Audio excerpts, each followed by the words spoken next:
ನಮ್ಮ ದುನಿಯಾ separate, life style different.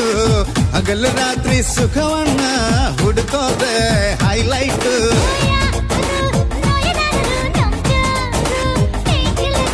ಯಾರು bore ಅನ್ನರು ನಮ್ಗ್ಯಾರು ಅಷ್ಟು ಥ್ರಿಲ್ಲರು.